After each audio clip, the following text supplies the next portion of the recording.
Yes. What's going on, man? Big win. I know people will say it's Norwich, bottom of the league, but going away from home, putting 5 in, not conceding, it's class. It's more momentum. Tierney bagging again on Boxing Day. Great goal. We needed that. I felt, again, what's been my issue is when we go 1-0 up, we sort of take the game for granted. I don't know why this killer instinct isn't really coming. And it started happening again, and it looked like we wanted to provoke them into a battle. And that got the fans behind them, and, you know, Xhaka getting involved in what Xhaka does.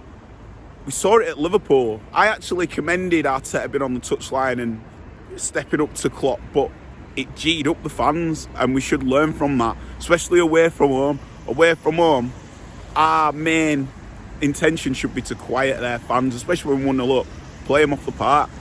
But Tierney's goal, Odegaard, what man at match today. Him and Martinelli's work rate, unfucking believable.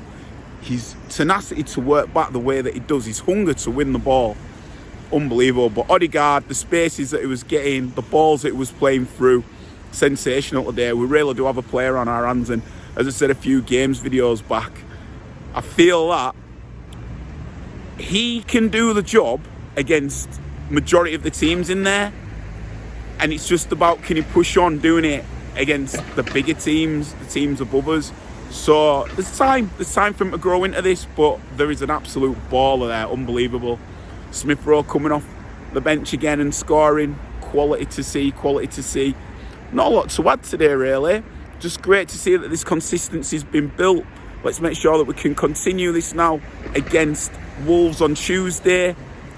Once we do that, line in the sand for 2021, see where we stand in the league, and then let's see how we approach the game against Man City. But that Wolves game is super important, and it'll be interesting to see who we start, knowing that certain players are going to be leaving for the African nations as well.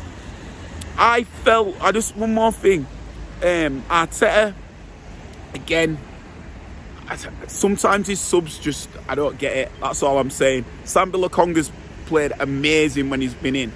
And I get it that, you know, El Neni might be more defensive-minded, but when El Neni's going to go as well, I think it's time to start playing Sambi into the game, into the team again. And, you know, it almost feels like he's been hard. Like, what? Like, what's he done? Do you know what I mean?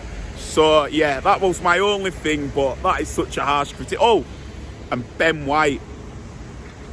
There's too many times where he gets too complacent, and we've got away with it in certain moments, but against the bigger teams, we can't.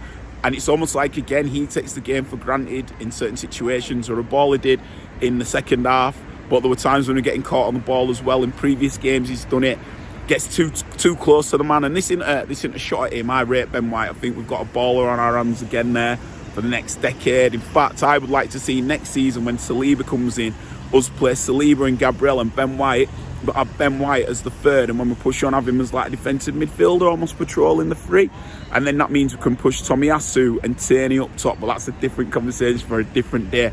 But yeah, Ben White just needs to watch it, man, because, as I say, against quality teams, if he keeps being that complacent, like the penalty against Leeds, you know, like, he'll get caught out, he'll get found out. But other than that, it's all about the positives, man. Let's enjoy where we are. As I say, let's move on to Tuesday. Let's get that win. Let's get that dub. And then, yeah, man, let's see 21 out in style. Peace!